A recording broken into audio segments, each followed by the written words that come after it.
அனைவருக்கும் வணக்கம். இந்த பதிவில் நம்ம எதை பற்றி பார்க்க போகிறோன்னு தெரிஞ்சுக்கிறதுக்கு முன்னாடி மறக்காமல் நம்ம சேனலை சப்ஸ்கிரைப் பண்ணிக்கோங்க. கூடவே பெல் பட்டனையும் கிளிக் பண்ணிவிட்டு ஆளுங்கிற ஆப்ஷனை கொடுத்துட்டிங்கன்னா நான் போடுற வீடியோக்கள் எல்லாமே மிஸ் ஆகாமல் நோட்டிஃபிகேஷனில் வந்துடும். இந்த பதிவு ரொம்ப ரொம்ப முக்கியமான பதிவு, அவசியமாக எல்லோரும் தெரிந்து கொள்ள வேண்டிய ஒரு பதிவு அப்படின்னே சொல்லாங்க.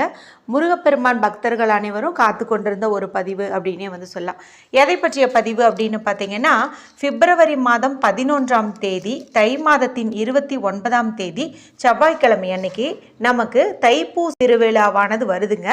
இந்த தைப்பூச பெருவிழா அப்படிங்கிறது பார்த்திங்கன்னா வருஷத்துக்கு ஒரு முறை மட்டுமே வரக்கூடிய ஒரு அற்புதமான நாள் அப்படின்னு சொல்லலாம்.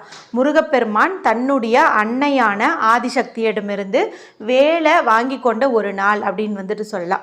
இந்த நாளில் நமக்கு தெரிந்த வகையில் முடிந்த வகையில் முருகப்பெருமான் வழிபாடு வீட்டில் செய்கிறது, வீட்டில் வழிபாடு செய்ய முடியாதவங்க பக்கத்தில் இருக்கக்கூடிய முருகப்பெருமான் கோவிலுக்கு சென்று வழிபாடு செய்கிறது, இது எல்லாமே பார்த்திங்கன்னா நமக்கு அளப்பரிய பலன்களை தரும்.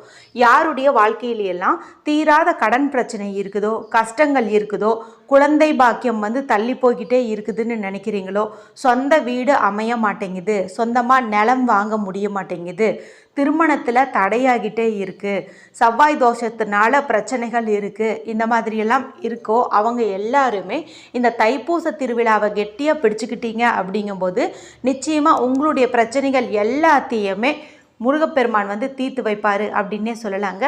கலியுகத்தின் கண்கண்ட தெய்வமான முருகப்பெருமான் ஒவ்வொருத்தங்களுடைய வாழ்க்கையிலையுமே, அதாவது தன்னுடைய பக்தர்கள் ஒவ்வொருத்தங்களுடைய வாழ்க்கையிலுமே நிறைய விதமான அற்புதங்களை நிகழ்த்தி இருக்கிறாரு. ஏற்கனவே நம்மளுடைய சேனல்லையே முருகப்பெருமானுடைய பரிபூர்ண அருள் இருக்குன்னு கண்டுபிடிப்பதற்கான சில அறிகுறிகள், அவர் உங்கள் பூஜையை ஏற்றுக்கிட்டாரா அப்படிங்கிறதுக்கான அறிகுறிகள், நீங்கள் அவரை நேசிக்கிற மாதிரியே அவரும் உங்களை நேசித்தா உங்களுக்கு எந்த மாதிரி சம்பவங்கள் எல்லாம் நடக்கும் என்பது குறித்த அறிகுறிகள், இதெல்லாம் நான் நிறைய வீடியோக்களில் சொல்லியிருக்கிறேங்க. டைம் கிடைக்கும்போது அதை பார்த்து நீங்களும் அந்த அற்புதங்களை எல்லாம் தெரிஞ்சுக்கோங்க. சரி, இப்போ இந்த பதிவில் இந்த தைப்பூச திருவிழா அன்னைக்கு விரதம் இருக்கக்கூடிய முறைகள் குறித்து தான் நம்ம பார்க்க போகிறோம். ஏற்கனவே 2 மாதத்துக்கு முன்னாடியே எந்த நாளில் விரதத்தை தொடங்கினா கரெக்டாக தைப்பூசம் அன்னைக்கு 48வது நாள் விரதம் நிறைவு செய்கிற மாதிரி வரும், எந்த நாளில் தொடங்கினா 21வது நாள் தைப்பூசம் இருக்கிற மாதிரி வரும் அப்படின்னு சொல்லி தனிப்பதிவு கொடுத்துருந்தேன். அதை ரெண்டுமே ஃபாலோ பண்ண முடியாதவங்க இந்த தை கிருத்திகையில் தொடங்கி தைப்பூசம் வரைக்கும் இருக்கக்கூடிய 6 நாள் மட்டும் இருக்கக்கூடிய விரத முறை குறித்தும் தனி ஒரு பதிவு கொடுத்துருந்தேன். இப்போ இது எல்லாமே நீங்கள் பண்ண முடியாமல் போயிருந்தாலும் கூட தைப்பூசம் ஒரு நாள் மட்டும் நீங்கள் விரதம் இருந்தீங்கன்னாவே அனைத்து வகையான நலன்களும் பலன்களும் உங்களுக்கு கிடைக்கும் அப்படின்னே சொல்லலாம். இது எப்படி செய்யணும் அப்படின்னு பார்த்தீங்கன்னா, இப்போ செவ்வாய்க்கிழமை நாள் வருது. செவ்வாய்க்கிழமைனாவே சாதாரண முருகப்பெருமான் வழிபாட்டுக்கு உரிய ஒரு நாளாக கருதப்படுது. இப்போ இந்த நாள்லேயே நமக்கு தைப்பூசம் வந்திருக்கிறது ரொம்ப ரொம்ப சிறப்பான பலன் கொடுக்கும் அப்படின்னே சொல்லலாம். இப்போ இந்த நாளில் காலம்பரை நேரமாக எழுந்துக்கோங்க, தலைக்கு குளிச்சுக்கோங்க. முடிஞ்ச வரைக்கும் பிரம்ம முகூர்த்த நேரத்திலே நீங்கள் எழுந்திருக்கிறதுக்கு முயற்சி பண்ணுங்கள். இல்லைன்னா அதிகாலை ஒரு 5 மணிக்காவது நீங்கள் எழுந்து குளிச்சுட்டு நல்லா வீடு வாசலெல்லாம் தூய்மைப்படுத்திக்கோங்க. நீங்கள் முழு நேரம் விரதம் இருக்கிற மாதிரி இருந்துச்சுங்கும்போது நீங்கள் திங்கட்கிழமைனாலே வீடெல்லாம் மாப் போட்டு துடைக்கிறது நல்லது.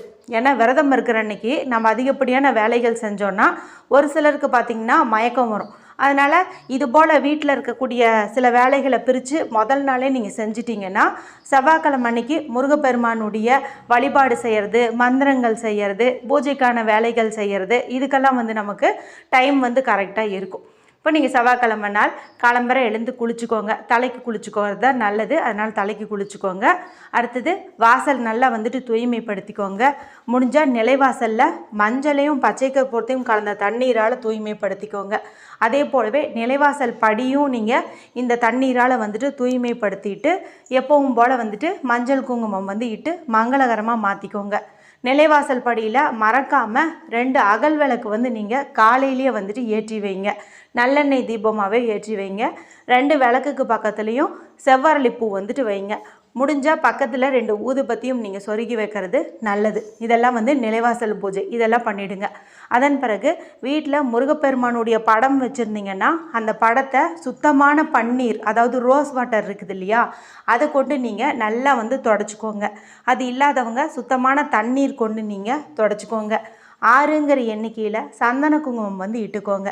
முருகப்பெருமான் விக்கிரகம் வச்சுருக்கிறவங்க, வேல் வச்சு வழிபாடு செய்கிறவங்கெல்லாம் கட்டாயம் அன்னைக்கு 6 பொருட்களால் அபிஷேகம் செய்கிறது நல்லது. பால், தேன், சந்தனம், குங்குமம், விபூதி, ஜவ்வாது இது போன்ற பொருட்களால் நீங்கள் வந்துட்டு அபிஷேகம் வந்து செஞ்சுக்கோங்க. சந்தன குங்குமம் இட்டுக்கோங்க. செவ்வரளி மாலை கட்டாயம் சாட்டுங்க. நீங்கள் ஏற்கனவே வேல் வழிபாடு செய்யும் பழக்கம் இருந்துச்சுன்னா நீங்கள் எப்படி வச்சுருப்பீங்க, ஒரு சின்ன பாத்திரத்தில் பச்சரிசி கொட்டி அதில் நீங்கள் வேலை சொருகி வச்சுருப்பீங்க. அந்த அன்னைக்கு நீங்கள் என்ன பண்ணுறீங்கன்னா அந்த அரிசியை காக்கை குருவிகளுக்கு உணவாக போட்டுட்டு புதுசாக ஒரு கைப்பிடி அரிசியை எடுத்து நீங்கள் வேலை அந்த பாத்திரத்தில் குத்தி வைக்கிறது சிறப்பு. அந்த மாதிரி பண்ணிக்கோங்க. காலையில் ஒரு டம்ளர் பாலையும் வெற்றிலை பாக்கு, பழம் இதை வச்சு நீங்கள் ஒரு சின்னதாக ஒரு பூஜையை பண்ணிவிடுங்க.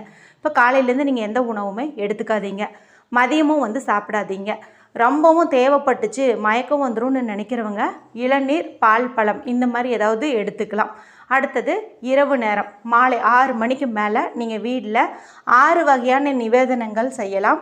அல்லது எப்பவும் போல் பருப்பு, புளிக்குழம்பு, ரசம் இந்த மாதிரி வடை பாயாசம் இந்த மாதிரி செய்வாங்க. அந்த மாதிரி நீங்கள் உங்களுக்கு எது வசதிப்படுதோ அந்த மாதிரி செய்யலாம். இப்படியெல்லாம் செய்ய முடியலனா கூட எலுமிச்சை சாதம் அல்லது தயிர் சாதம் செய்யுங்க. ரொம்ப ரொம்ப நல்லது. அந்த மாதிரி கூட நீங்கள் பண்ணிக்கலாம். உங்களுக்கு எது முடியுதோ அதை நீங்கள் முழு மனசோட சந்தோஷத்தோட சாயந்தரம் படையலுக்கு நீங்கள் செஞ்சுக்கோங்க. மாலை ஒரு முறை மறக்காமல் நீங்கள் குளிச்சிக்கிறது அப்படிங்கிறது நல்லது. இப்போ காலையிலே தலை குளிச்சிட்டதுனால மாலை நீங்கள் உடம்புக்கு மட்டும் குளிச்சுக்கிட்டீங்க அப்படின்னாவே போதும். இப்போ திரும்ப நீங்கள் பூஜைக்கான வேலைகளை தொடங்குங்க. முடிஞ்சால் 6 நெய் தீபம் ஏற்றுங்க. அதுக்கு முருகப்பெருமானுடைய அந்த சட்கோணம் இருக்குது இல்லையா, ஸ்டார் கோலம், அதை ஒரு மணப்பலகையில் அரிசி மாவுனால் போட்டு அதுக்கு நடுவில் 6 அகல் விளக்கு வைங்க. சரவண பவன்ட்டு எழுதுங்க. இல்லைன்னா வெற்றிலை தீபமாக ஏற்றுறது விசேஷம். இல்லைன்னா ஒரு தட்டு எடுத்துக்கோங்க. அதில் நிறைய செவ்வரளி பூக்களை உதிரி பூக்களை பரப்பி வச்சு அதுக்கு நடுவில் ஒரே ஒரு மண் அகலை வச்சு நெய் தீபமாக ஏற்றுங்க. அடுத்ததாக உங்களுக்கு கந்தர் அனுபூதி, திருப்புகழ், கந்தசஷ்டி கவசம், கந்தகுரு கவசம், வேல்மாறல், வேல் வகுப்பு இதெல்லாம் டிவியில் போட்டு விட்டாலும் சரி, மொபைலில் போட்டு விட்டாலும் சரி, இல்லை உங்களுக்கே படிக்க தெரியும் என்கிட்ட புக் இருக்குது அப்படின்னு நினச்சிங்கனாலும் சரி, நீங்கள் அதெல்லாம் படிக்கிறது கேட்குறது ரொம்ப ரொம்ப நல்ல பலனை கொடுக்கும். டிவி மொபைலில் பாட்டு பாடுறத விட நீங்களே உங்களுக்கு தெரிஞ்ச ஏதாவது ஒரு 4 வரி மந்திரத்தையாவது முருகப்பெருமானுடையது உங்களுடைய திருவாய் வழியாக சொல்கிறது அவருக்கு ரொம்ப ரொம்ப பிடிக்கும். அதனால் நீங்கள் அந்த அன்னைக்கு இந்த மந்திரத்தையாவது சொல்லுங்கள். அதாவது முருகப்பெருமானுக்கு வேல் கிடச்ச நாள் இல்லையா அன்னைக்கு, அதனால் இந்த வேல்மாறலில் அடிக்கடி வரக்கூடிய இந்த 4 வரிகளை சொல்லுங்கள். திருத்தணியில் உதித்தருளும் ஒருத்தன் மலை விருத்தன் என உளத்தில் ஒரே கருத்தன்மையில் நடத்து குகன் வேலே, இதை நீங்கள் சொல்லுங்கள். இல்லைன்னா உருவாய் அருவாய் உளதாய் இளதாய் மறுவாய் மலராய் மணியாய் ஒளியாய் கருவாய் உயிராய் கதியாய் விதியாய் உருவாய் வருவாய் அருள்வாய் குகனே, இதை சொல்லுங்கள்.